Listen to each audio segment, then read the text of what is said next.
ഈശോ മിശിഹായ്ക്ക് സ്തുതിയായിരിക്കട്ടെ.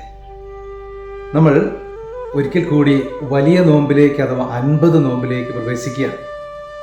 പ്രാർത്ഥിക്കുവാനും ഉപവസിക്കുവാനും അനുദപിക്കുവാനും ദാനധർമ്മങ്ങൾ നടത്തുവാനും ദൈവം പ്രത്യേകം നൽകുന്ന അനുഗ്രഹീതമായ ഒരു കാലഘട്ടം.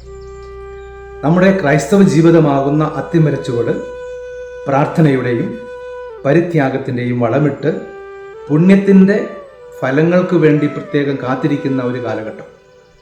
നോമ്പ് എന്ന് പറയുന്നത് നല്ല ശീലങ്ങളിലേക്കുള്ള ഒരു തിരിച്ചു നടപ്പാണ്. മനുഷ്യ നീ മണ്ണാകുന്നു, മണ്ണിലേക്ക് തന്നെ മടങ്ങുമെന്ന് ഓർത്തുകൊള്ളുക എന്ന തിരുവചനം നോമ്പ് കാലത്തിൻ്റെ ആത്യന്തികമായ ലക്ഷ്യത്തെക്കുറിച്ചുള്ള ഒരു ഓർമ്മപ്പെടുത്തലാണ്. എന്താണ് നമ്മുടെ ഓരോരുത്തരുടെയും യഥാർത്ഥമായ ലക്ഷ്യം? ദൈവം അല്ലെങ്കിൽ സ്വർഗം. പാപം എന്ന് പറയുന്നത് ലക്ഷ്യം തെറ്റിയുള്ള യാത്രയാണ്.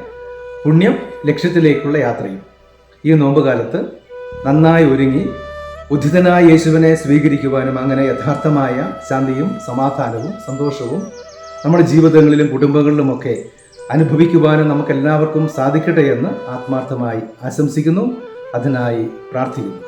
ഏവർക്കും അനുഗ്രഹീതമായ ഒരു നല്ല നോമ്പുകാലം ആശംസിക്കുകയും ചെയ്യുന്നു. നല്ല ദൈവം കൂടെ ഉണ്ടാകട്ടെ.